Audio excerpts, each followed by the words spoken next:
The next competitor is here representing Korea. Please welcome Yoona Kim.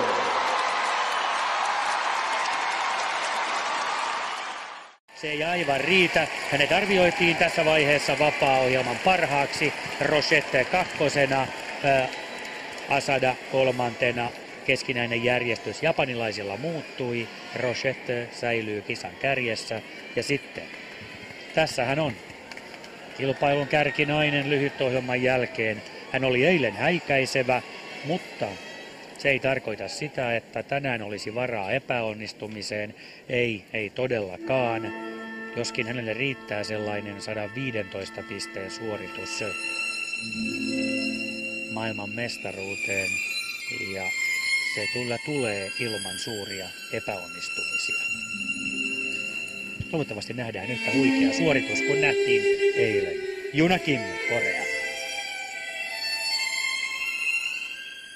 Ja huikeasta vauhdista.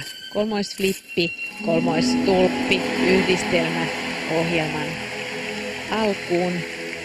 Scheherazade musiikki, Nikolai Rimski-Korsakovin teos.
Ja siinä kaksoisaksel, kolmoistulppi, hyppy, yhdistelmä kertoo, millaisista virtuosista on nyt kyse, kun Korean Yoona Kim jäällä liitää. Eli erehdyksen erehdystä ja aivan mahtava tämä ohjelman musiikki ja siihen tehty koreografia.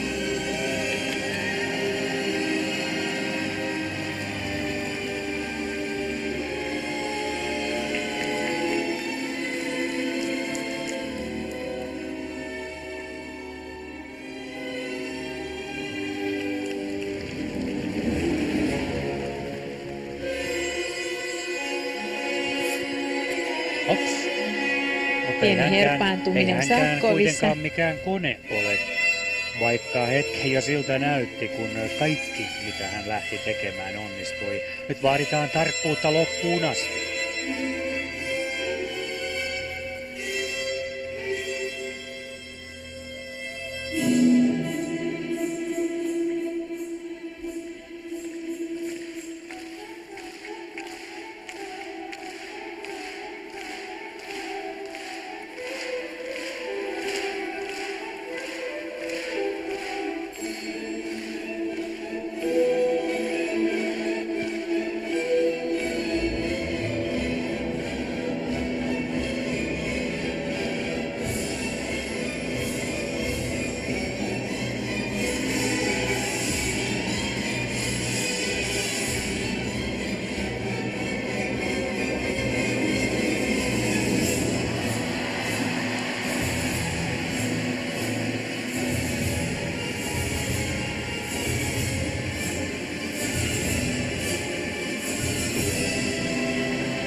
Yleisö on ainakin suosikkinsa valinnut Staples Arenalla Los Angelesissa.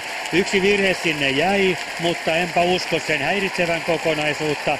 Pitää muistaa myös se, että hänellä oli varsin tukeva, oikeastaan ylivoimainen johto lyhytohjelman jälkeen 8 pistettä. Ja kyllä tässä ohjelmassa oli niin paljon hyvää, että voipi olla, että tuo etumatka sen kuin vain vankistuu takana tulee.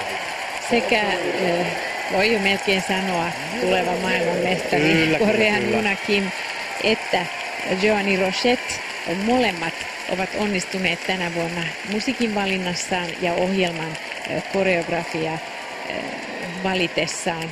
Ja tuo työskentely on tuottanut sellaisen tuloksen, joka tuo heidän vahvuutensa esiin. Ja nyt sitten vertailussa Mao Asada, jonka ainekset soppaan olisivat olleet yhtälaiset, niin jollain tavalla enemmänkin nyt korostuu juuri tuo, että hänen musiikkivalintansa ja ohjelmakoosteensa ei vastannut hänen kykyjään jollain tavalla. Minusta niissä hän nyt juuri hävisi tänään.